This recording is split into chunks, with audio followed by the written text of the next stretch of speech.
Ruling government के द्वारा parliament में एक नए बिल को इंट्रोड्यूस किया गया है, वक्फ अमेंडमेंट बिल 2024। इस बिल को अंडरस्टैंड करने से पहले हम ये समझते हैं कि जब किसी भी बिल को पार्लियामेंट के अंदर इंट्रोड्यूस किया जाता है तो उसे पास करने का प्रोसीजर क्या है। सबसे पहले जब किसी भी बिल को पार्लियामेंट के अंदर इंट्रोड्यूस किया जाता है तो उसे पार्लियामेंट कमेटी के पास भेजा जाता है पब्लिक ओपिनियन लेने के लिए।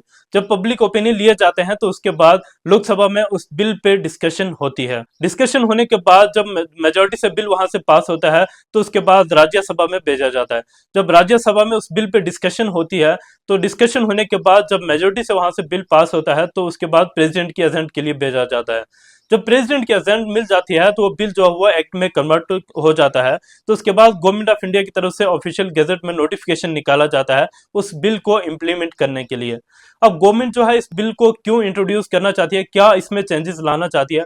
सबसे पहले हम ये समझते हैं कि वक्फ का मतलब क्या होता है। वक्फ मीन कोई ऐसी प्रॉपर्टी, कोई ऐसी लैंड जो आप डोनेट करना चाहते हैं एज ए चैरिटी में in the name of God, किसी रिलीजियस पर्पज के लिए, किसी मदरसा, मस्जिद या फिर ग्रेवयार्ड या फिर किसी स्कूल को इस्टेब्लिश करने के लिए। इस बिल के अकॉर्डिंग फर्स्ट जो चेंज है गवर्नमेंट वो लाना चाहती है कि कोई भी नॉन मुस्लिम जो है वो अपनी लैंड डोनेट ना कर सके। इससे पहले जो एक्ट था उसमें कोई भी नॉन मुस्लिम जो है किसी भी रिलीजियस का वो अपनी जो लैंड है वैसे चैरिटी में डोनेट कर सकता था वक्फ बोर्ड को। लेकिन इस नए बिल के अकॉर्डिंग कोई भी नॉन मुस्लिम जो है वो अपनी लैंड जो है वो डोनेट नहीं कर सकता वक्फ बोर्ड को, जब तक कि वो अपने आप को कन्वर्ट न करे मुस्लिम्स में, और 5 साल मुस्लिम रहने के बाद वो एलिजिबल है कि वो अपनी लैंड डोनेट कर सकता है वक्फ बोर्ड को। लेकिन चेंजेस ये है कि स्टेट लेवल पे और सेंट्रल लेवल पे वक्फ बोर्ड के मेंबर होते हैं, और इससे पहले एक्ट के अकॉर्डिंग सिर्फ और सिर्फ मुस्लिम मेंबर होते थे। लेकिन इस नए बिल के अकॉर्डिंग जो है नॉन मुस्लिम और वुमेन की पार्टिसिपेशन भी इस बोर्ड के मेंबर्स में होगी। थर्ड चेंजेस जो है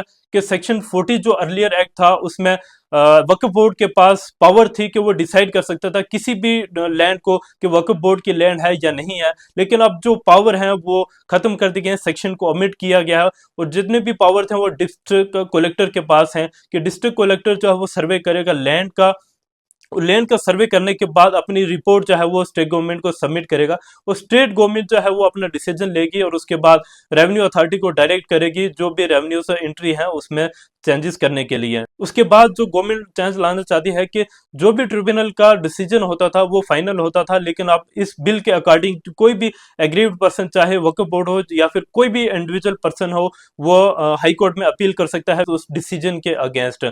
उसके बाद चेंजेस लाना चाहती है गवर्नमेंट कि कोई भी लैंड जो ट्रांसफर होगी वक्फ बोर्ड को वो रिटर्न डॉक्यूमेंट में होगी। इससे पहले जो भी लैंड ट्रांसफर होती थी वो सिर्फ वर्बली की जाती थी, लेकिन अब जो भी लैंड ट्रांसफर होगी वक्फ बोर्ड को वो सिर्फ रिटर्न डॉक्यूमेंट के बेसिस पे ही होगी। ओपिनियन क्या है इस बिल के बारे में, आप अपने राय जो है जरूर कमेंट बॉक्स में दें।